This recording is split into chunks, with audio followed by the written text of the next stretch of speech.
Chapter 14, Party Protocol. You've engaged in pre-party conversations, built trust, and identified potential lovers.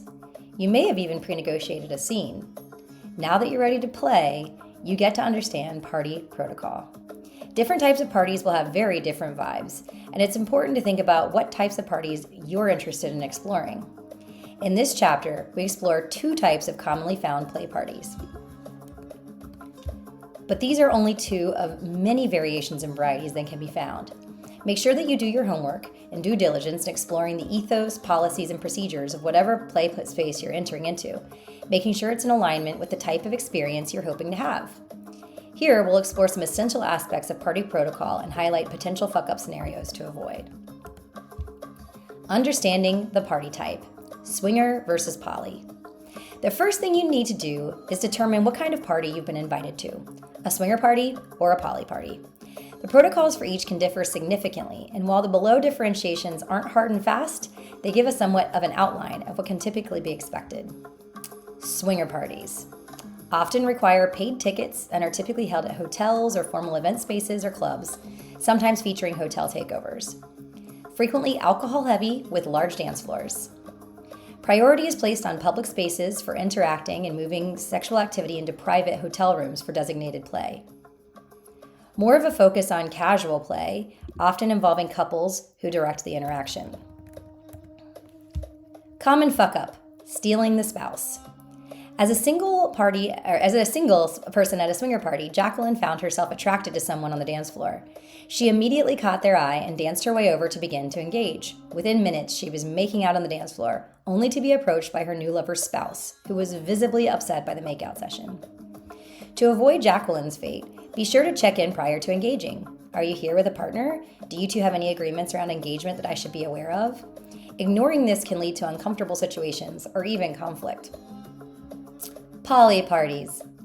These events include many single attendees or couples who have negotiated their agreements ahead of time. Parties are often at people's homes, involve meals, and attendees are often in larger polycules rather than two-person couples. Play spaces are either concentrated in one location or scattered throughout, but there are fewer opportunities to peel off to a private room. Couples are less likely to play together, and individual play is more common. If you meet someone at a poly party, it's still wise to check if they are partnered and understand their relationship agreements before proceeding, often as part of your RBD SMA. The opening circle. An opening circle sets the tone for the party and also varies between swinger and poly events. Pay attention during this circle to understand the rules and vibe of the event. If consuming substances, it's best to refrain until after the close of opening circle. Important note. Be aware of whether the event you are attending is a come and go as you like type of event, or whether there's a set starting time. If it's the latter, don't be late for opening circle, as many parties will not allow you to attend if you show up afterwards. Swinger parties. If present, the opening circle is typically brief, focusing on STI status and substance use, lasting less than 15 minutes. If the opening circle is brief, expect that encounters are likely to be more casual and transactional in nature, and that the RBD-SMA conversation will likely need to be led by you, not as commonly practiced at these events. Poly parties. Expect a longer, more in-depth opening circle. The circle may include consent discussions, negotiation samples, and opening exercises. This may feel painfully long at first, but it can create more comfort later in the evening, particularly if many attendees are new to parties. If the opening circle is longer, this group is likely to engage in more relationship-heavy ways and will likely be more open to engaging outside of the party. If you want to keep things casual, it will be important to disclose that up front. Opening circles generally emphasize the rules of the event, give an overview of how to engage with the space and each other, cover STI and substance safety, and give the attendees an opportunity to engage with one another or ask questions. Asking questions can be a great way to discern whether a certain engagement or act feels comfortable for you. Opening circles also give you an opportunity to drop into the space, hang up whatever you were doing earlier in the day, and settle into a new environment. As Priya Parker emphasizes in The Art of Gathering, every gathering should have a clear purpose. Before the event, reflect on why you're attending. What do you hope to achieve? By setting an intention, you can navigate the protocol's interactions with greater clarity and purpose. For instance, you might enter a party with the intention to form meaningful connections rather than simply seek casual encounters. This mindset can guide your interactions, helping you to choose with whom to approach and how to engage respectfully and thoughtfully. STI testing and disclosure. Getting tested for STIs is crucial to open relating. Here's what you need to know. Testing frequency. Aim to get tested at least every 90 days. Be prepared to show your results. Testing panel. Ensure you have a full panel that includes testing for HIV, HPV, HSV, syphilis, gonorrhea, chlamydia, and others. A combination of blood, urine, and saliva test is best for this.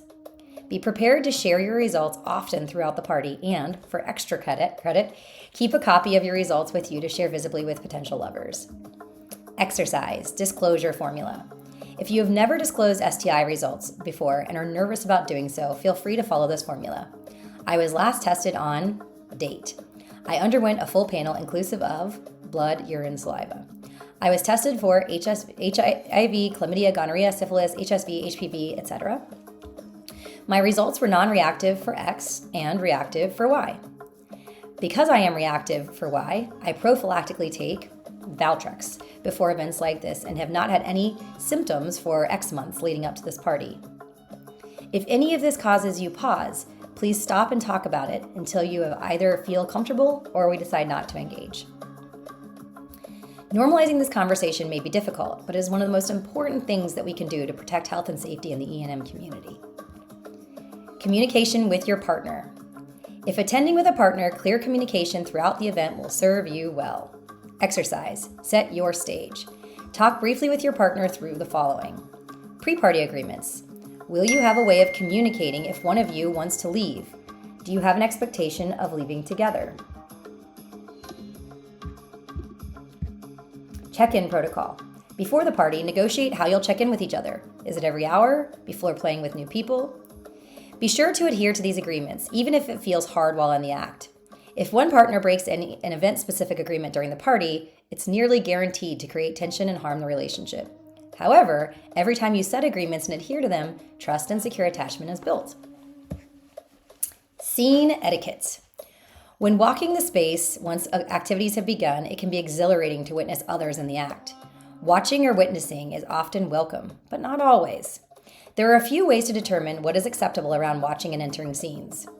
First, you can always ask during the opening circle. The organizer will always have an opinion as to how to navigate other people's scenes. If you miss that opportunity, pay attention to physical barriers. Some parties allow people to use rooms and close doors or put up a rope. If there is any barrier to entering the scene, take that as a clear indicator that you are not invited. However, if a door is open or if you are witnessing something in an open space, there is a general rule to never break the scene by speaking or inserting yourself in any way. If the scene is open, voyeuring is generally accepted, as long as you are not adding your own energy to the space. This means that you should not begin jacking off or moaning or talking loudly. If you are invited to watch, watching is all that will be acceptable. Give this group their space and wait for your turn to enter another scene as it is being negotiated. The importance of consent. Consent is the cornerstone of open relating. Understanding consent will be essential to ongoing success in dating and play environments. And exercising consent will ensure that all parties feel safe and fulfilled at the close of each new experience. The FRIES acronym is a helpful way to remember the key components of consent. It stands for F, freely given. Consent must be willingly and without any form of coercion or manipulation. It should be a choice made freely by all parties involved. R, reversible. Anyone can change their mind about consent at any time, even if they initially agree. Consent is not a one-time decision. It can be revoked whenever a person feels uncomfortable. I, informed. All parties must have all necessary information to make a clear decision about consent. This means understanding what the activity entails, any potential risks involved, and any other relevant details. E, enthusiastic. Consent should be enthusiastic, meaning that all parties are excited and eager to participate in an activity. A lack of enthusiasm or a passive response does not constitute valid consent. Unless you're hell yes, you're a hell no. Specific, S. Consent is specific to a particular activity. Just because someone consents to one thing does not mean they consent to everything. Consent must be obtained for each individual activity. Using the FRIES acronym can help to ensure the consent you are both offering and receiving is clear, mutual, and respectful in any interaction. Fuck up, surprise escalation. Trish was once at a play party where she consented to make out with Lucy at the beginning of the night. Much later in the evening, when she was otherwise engaged with someone else, she felt someone go down on her. Because she was distracted in her current scene, she could not see who was going down on her. When Trish was able to see who it was, she learned that Lucy had 1. Entered a scene that they were not invited into, and 2. Engaged in an act that they did not receive consent with which to engage. If you engage with someone at the beginning of the night, don't assume they'll be open to further activities later. Always check in verbally and receive a verbal yes or no. Navigating a play party can be exhilarating, but understanding the protocols is essential for a positive experience. Remember to respect boundaries, communicate openly, and prioritize consent. By doing so, you'll set the stage for a fun and fulfilling adventure in open relating.